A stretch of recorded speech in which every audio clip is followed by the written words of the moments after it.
What do you call it? What are you calling this list? I just put love at first play, but I was just curious what you were calling it. That's what we're going to call it. Hey folks, welcome to the Dice Tower. I'm Sam. I'm JT. And this right here is our bottom 5. That is to say our numbers 10 through 6 of our top 10 love at first play games. That's right. We just came up with that. Actually, he came up with it earlier. And I gave it the pass. That's what helped me make the list. So. That's cool. That's cool. All right, I did have some questions as I was going through, and I was tempted to text you and talk to you about it, but I was like, no, because I didn't want to influence how you were going to come at it. A lot of people are probably going to expect a lot of games that they're not going to be on the list. Oh. Because, and here's my basic thing, and this is a little bit of a spoiler, I automatically sit down at a Viking game thinking I'm going to like it. Okay. I'm not surprised if I do. Okay, fair. There are other games, though, that I have sat down with the first time, played them, not knowing what was going to happen. Sure. And I loved them, and I still do. And those are the games that I focused on. Yep, that's fair. Okay. There's a lot of times I sit down in the game, even 5 minutes into the game, once I've got the teach done, whether it's my teach or somebody else's teach, and I just see the gears and the mechanisms working and how they're going to work together, and it just excites me. So those are the games. When I sit down and I get excited as I start to play it and see what it does. So, yep. These are games that we still enjoy. That's correct. Still love. It's not just, ooh, I loved it, and then it kind of trickled off. Yep, that's these correct. are games that we still enjoy playing. We'll still pull them out and play them in a number of different situations, and we will love to do that. So absolutely, we'll have to I did leave off a couple that I want to say honorable mentions because I don't have enough experience with them yet. But the first play, which is the only play I've had of them, I really, really, really, really liked, and that is Cyclades. Oh, yeah. I really enjoyed the first play of that one. I've only played it once. Yeah. And Spark Riders 3000. Both of those I had so much fun with the first play. I just don't know enough. Yep. So. Because of the bent of mine, that I left off certain ones that I've only played once as well. Yep. For example, if you were around last Friday and you got to watch our play of Fate of the Fellowship, that, my friend, absolutely, if it were older, would have made this list. Loved that game. But anyway, let's get to it. Our bottom 5, numbers 10 through 6, love at first play games. My number 10. Now, a little bit of a context here. This comes from when I was working with the Dice Tower in the studio, and they still do, our shelves, and I think now it's like 2 or 3 shelves of games that need to be reviewed. Yep. And this game is the kind of game that Z usually beeline for. Gotcha. So I usually didn't get these. I snagged it because Z I was like on Emperor's. vacation. Well, I don't know how I snagged it, but I did. Nice. Because it was from Emperor S4, and I really enjoyed that company, so I picked it up. This is Hanamakoji. I remember playing it and thinking, this is so fun. Yeah, it's stressful. That was a good feeling. Because I don't know what to do in any specific situation, but I'm going to try this, and I'm going to see what they pick. Oh, crap, that was the wrong thing to do. Now I got to fix that, And it's just back and forth and back and forth and back and forth. And I was like, man, this is really good. I reviewed it. Gave it a great review. I think I have it rated an 8 out of 10, and floored both Tom and Z because I liked it so much. Yeah. And I've kept this one around ever since, and it's such a good game. He never let Tom or Z play it. Such a good game. No, I think I did. Just kidding. I think my first play of it may have been with Z. Gotcha. And it was just, wow. Just really enjoyed it, and it's just stuck around. So that's my number 10, Hanamakoji. I can endorse that one. That's a good first play. That's a really fun, oh my gosh, look at this puzzle. Right? Yeah. That's a great one. Okay. My number 10 is from Jamie Bloom and Bad Comet Games. and it's called Life of the Amazonia. Ooh. Not only was I not quite expecting to like this one, actually, because I had the previous game, I can't even remember what it was called right now, Wild Serengeti. Oh, I had okay, Wild yeah. Serengeti from Kickstarter. Didn't even look at this one. And somebody on the cruise decided to teach it to us. I don't remember the gentleman's name, but he was awesome. But anyways, we played Life of the Amazonia. Bag building. You're building up your own little map with, different biomes and different critters that you're collecting based on what you're pulling out of your bag, whether you're pulling out water or money to buy new chips, or if you're pulling out food or whatever to pull animals to your board. This game just sparked my interest. And it was funny because the guy that was teaching us, he decided that a 3-player game was enough to teach, so he was just watching. And Answering questions. 2 turns in, he's like, "Oh, I can see the sparks going now." And JT, he's just like, I can see, because I was dug into this plan, into this whole scenario. I love bag building for one. I love that puzzle. I had a blast with this game. It really is beautiful on the table. Didn't you go in, didn't you buy it? I bought it. I bought all the deluxe upgrades, stuff. got everything for it now. I love this game. It is fantastic. Yeah. But that first play was awesome, and as soon as I put my head down and the game was over, I was just like, woohoo! And that's the mark of this kind of game. So that's my number 10, Life of the Amazonia. Awesome.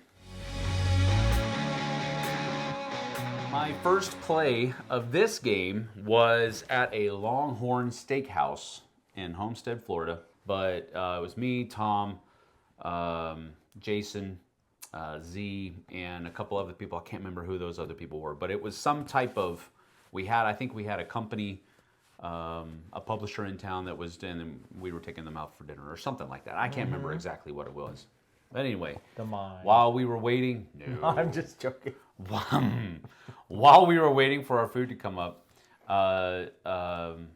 Jason pulls out this game and he says, "Hey, let's play this game while we wait. It's really small. It's very simple to play." And so we did, and I beat him. And I was like, "This is a game I could beat Jason Levine at. I like it." So and Onitama has been in my collection ever since. And I love showing it to new people, especially if they're of the sort that like chess-y type games. This isn't really a whole lot like chess, but it's chess-like. Checkers, abstract. Yes, super abstract, and it's just one of those games that I've just always kind of gravitated towards. Do not like the box that Arcane Wonders put around it. That big hole. I don't like that. But the game inside of it is great. Yeah, it's really hard to store. But anyway, I really, really like this game. It's going to be one of those games that I just don't think I'm ever going to get rid of. Nice. So that's my number 9, Onitama. So my number 9 actually replaced another game that was going to be on this list. And as I was going through everything, I came up to this one. I'm like, oh no, I don't need both of these on the list for sure. My number 9 is a game that you taught me while we were in Canada. Oh. And we sat down and we played, and I freaking love this game, Amun-Re. Oh, Rainer Knizia, Amun-Re. He had the big edition, 20th anniversary edition. This game... We played it at the game store, right? Yep. At the cafe. At the game cafe, yeah. This game is everything I love in a... Oh, I don't even know what you want to call it. A bidding, money management, this economy game, I suppose. Area control. This is my favorite economy game for sure. Yeah. In the game, you have multiple locations on the Nile, and depending on the number of people, will depend on the number of places you can bid on. But you're bidding on these places. You have that mechanic where if I bid on this one and you bid more, I have to bid somewhere else. So if you use that timing to really screw people over or make them off of what. But anyways, you're bidding on all these locations. Then you go to a market phase where you're spending whatever money you have left. So this replaced Power Grid, by the way. I love Power Grid a ton, but it didn't replace Power Grid like just in on my this love, list. but just on this list. Because of how enjoyable that first play was. Yeah, that's really cool. And I just love this game. It is so awesome. Then you go to the market phase you have this much money left after you did all your crazy bidding, and you can buy stuff in the market to help you. You can buy stones, you can make pyramids, you can do all those kind of things. But you better save some money to do an offering to the gods so that you can get their favor. Yeah. And then it's just this balancing act of all of your money right to the end of the round, and then come back and do it again. And it has a really cool thing where it's separated into 2 eras, basically, where you bid on all of the locations, you do all of those rounds, and then you wipe all of your area control off, all the pyramids and stuff that you've built, the gods control that's out there, and then you go back and you bid on places that you've now built pyramids built on, up, yeah. and somebody else wants from you. So it's just such an amazing game. Did you buy it? I have not bought it, haven't? actually. I need to. This is a gorgeous game, and it just really just... That 20th anniversary edition comes with everything. Yeah, it does. And a little bit extra. It gets all of the freaking neurons firing. It does. I love it. That's a great pick. My number 8 is a game that I learned how to play on the cruise from a buddy of mine, Ilya. Oh, from Estonia? Estonia, thank you. Gosh, man, I can't remember all those. That's all right. I can't remember people's names, even if I've known them for 10 years. So that's okay. I still love you, even if I don't know your name. Ilya brought his copy over onto the cruise from Europe because at that point it had only been released over there, I believe, and it was about to be released in America. And he said, you're probably going to like this game. And so he sat down and he taught me how to play with a couple of other people. And I was like, this is awesome. And so And the name of the game is? First Rat. Oh, yeah. First Rat. And then for like the next 3 days, I try to teach JT, and I try to teach Mel, and I try to teach Jesse, and I'm trying to teach my, stepkids, and I'm trying to teach everybody this game, and we keep running out of time. I think we tried to play 3 more games of this, and we had to stop early. And it's just one of those things where I was like, we're buying this as soon as we get back into port, and we didn't, but we did buy it very quickly after we got back from the cruise because of it. It's just a really cool game where you're moving your rats along this path, and this path is giving you different resources, and you're using those resources to maybe build part of the rocket ship, or to take cheese and put it on the rocket ship so the ratronauts have the food that they need to get to the moon and all this other kind of stuff. And it's just, there's just so many cool things about this game, and has a really unique theme. And that's one of the things that I really liked about it as well. It's super fun. Really enjoyed it. First Rat, my number 8. Yeah, that's a good game. That's a great game. Okay, well, my number 8 was the reason I thought of this list. And the name of this list, or us doing this list. Ticket to Ride. No.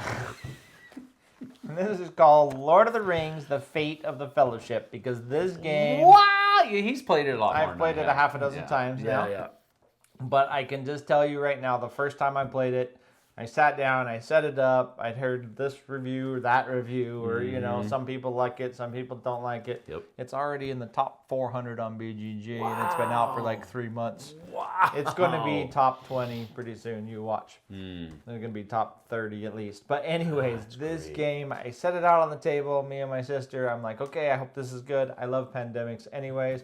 And we blast through this whole thing. We set up the initial scenario where you got to take out Saruman's staff, and whatever. You got to get the elves on your side because Elrond doesn't want to help you, or whatever else. But you want to do this. But by the time we got done with this, I feel like I just played the movies. That's cool. Maybe not exactly the movies, but I played through enough of it that I could feel the wheels turning, the story moving throughout the whole game. I love Pandemic anyways. I love Lord of the Rings, and this was such a thematic play. That's cool. That I've played it 6 times in the last 2 weeks. So if there's a game that I love from the first play, this is definitely one of those. Yeah. So yeah, I can definitely see that I mentioned it already and how much I enjoyed it. So it's definitely, we said this on the stream, I think, but it's one of those games where it fires up your brain and you can see the cinematic yeah, you can.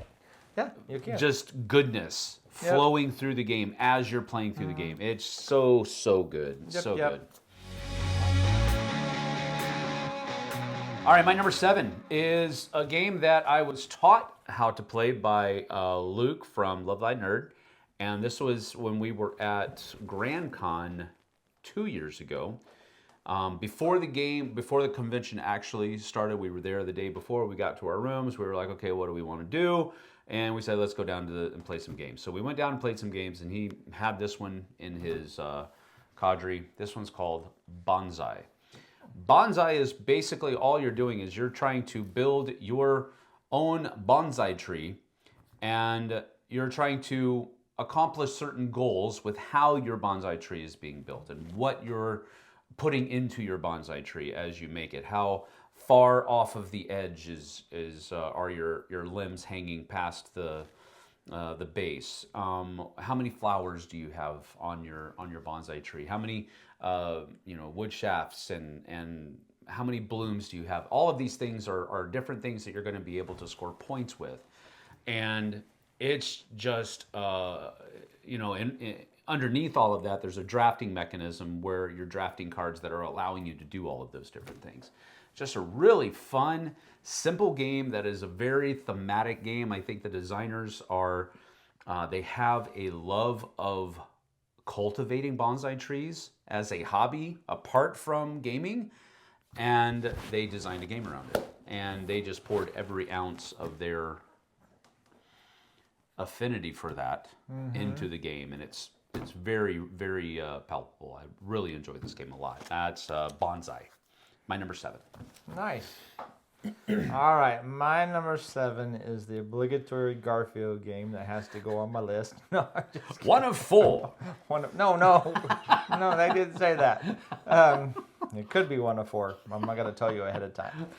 Anyways, my number 7 is a Garfield game. When I set it on the table and started to learn it and started to play it, this one, like I said, I feel like this one is an ode to a lot of the different Garfield games that have come in the past. This is Ezra and Nehemiah. Ooh. And the way that the mechanics work in this one, it's got a little bit of Viscounts in it. It's got a little bit of Paladins in it. It's got a little bit of each of these different games in it, just different mechanisms, different parts and pieces that you can read in your mind from all of the different places. But at the core of it, there's only 3 different areas you're working on the board, and there's really only 6 different actions you're doing, but each of those actions means a ton, and they all work in a sequence that makes sense. You can either go to the temple and you can keep the altar burning, which puts you up this altar track, or you can put resources into rebuilding the temple, and depending on what kind of resources there, you'll get some kind of benefit or reward. You can go around the perimeter of the board for the second action, or for the third and fourth action, however you want to say it. And you can either clear the rubble away from the city walls, or you can rebuild the city walls. Clearing the rubble away is one way to get resources, and then rebuilding them will move you up and give you some different things. Or you can go the traveling and the teaching portion, right? Because it's a religious city. You're teaching the Torah, and you're traveling around as a pilgrim, meeting the people, and you have these 2 different areas. And by doing that, you're upgrading what you can do, what kind of special abilities you have as you get your squires. I think they're not squires, it's not the right word, but up on this track, they will give you special abilities that happen as you do things. And it has this really, Levites. The Levites go in the temple. Yeah. That's one thing too, as a bonus action, you can put Levites in the temple. The interesting thing, you only have a certain number of workers, and they're a variable number, but you can use your workers to turn into Levites or turn into guards at the castle gates, or turn into the scribe. The scribes is not the right word, I think, but maybe to the scribes. And then you don't have those workers anymore, so you're trying to get more workers. You're trying to parse out your workers very wisely, and then you have to feed them at the end, or take care of them at the end. And then this works in a 3-week period, where the first it's 6 days of work, and then 1 day of judgment or 1 day of rest, however you want to put it. You're definitely a day of rest, but at the same time you're being judged by the priests of the city to see who did what and how much you did. And it's just a really great game. Cool. It's got so much of I love Garfield games anyways. just has DNA from all these Yep. different games Yep. that I really love. So. Okay, my number 6 is, all right. I've tried to remember the first time I played these. Most of the times on this list, I've tried to remember the story or the context around my first play. Yep. This one I can't remember exactly how it happened. I know it has something to do with you talking very highly about it, and everybody else that I ever talked to about it, they also said it's one of the best, if not the best, solo game that they have ever played, and that is Final Girl. Oh. And I went into this with absolute apprehension because I was like, there's very little chance that I'm really going to like it as much as everybody else does.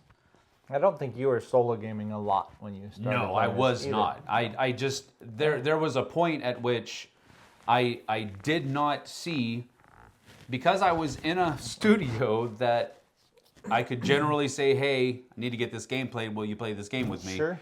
And generally speaking, having to, play within everybody's schedule, and they all had personal schedules and all that kind of stuff. Generally speaking, it wasn't that difficult to get games played. Sure. I'm in a totally different situation now where, sometimes solo is the only way I'm going to get a game played. And sometimes it's the best way to learn how to teach, to learn how to play the game. Anyway, I had no clue that I would enjoy this game as much as I do. Yeah, None so much whatsoever. fun. That's why it's number 6 on this list. This is the last one for me on this segment. Didn't break into the top 5 because the top 5, you'll understand why. But I really enjoy this game a lot. It is such a thematic romp through a genre that I don't really like that much. Sure. But it's so fun, and it's so good. I just really enjoy taking that last standing final girl in that horror movie and battling that bad guy, whomever he might be. But I have my favorites, but the system is what really is fun. And I've really enjoyed it. That's my number 6, Final Girl. That is a good pick. Good pick for sure. All right, my number 6 is one of those games that when I sat down and started to play it, it's a big, chunky game. When I sat down and started to play it, I just saw the brilliance, or I felt the brilliance in the mechanics and the flow of the game. Not to mention that you got a whole bunch of cards that are animals on them, and you're building a zoo in the nice, crunchy game called Ark Nova. When I first sat down with some games, this one in particular, when you sit down with this game and I just started playing through it, I started seeing the possibilities and the way the mechanics work. I just really love the mechanics and the balance that was built throughout this game. Some games just sing for me with the way that they process themselves. And I just get to play within a system that's smooth. It might be dense and it might be got a lot of different things going on, but it's a very smooth system. Playing with those action cards, you have 5 action cards, you got 5 different actions you can do. And the longer those action cards stay on your board before you use them and put them back to the front, the stronger that ability is. There's just a huge balance in doing that. Building enclosures, putting animals into your zoo, the special abilities, the different things you get from the specific animals that you're doing, conservation projects you're trying to chase. All those kind of things play so smoothly into this game. I just really love the mechanics and the depth of Ark Nova. So that's my number 6. Can't say I agree with that one. Sometimes I just like seeing the gears inside of the game. Yeah, I get it. I really do. Sometimes you can't see the gears, and you're just kind of flying I'm by the kind seat of a of your gear pants. kind of person, right? Yeah. So I mean, I just like that. So. Yep, that's cool. Yep. All right, well, that is our bottom half of our top 10, numbers 10 through 6 of our Love at First Play. Love at First Play. Love Thank at First you. Play, baby. See, there we go. That's our Love at First Play games, and we still enjoy them today. So what you can do now is leave us a like and subscribe here. Leave us a comment as well. But also, down in the description, you'll find a link to the Flipside, and that's where we have posted our top 5 Love at First Play games. So you can go over there and check that out, and we'll thank you for it. We'll see you guys and gals on the Flipside. Take care. Whenever you do play games by yourself or with others, doesn't matter. Does not matter at all.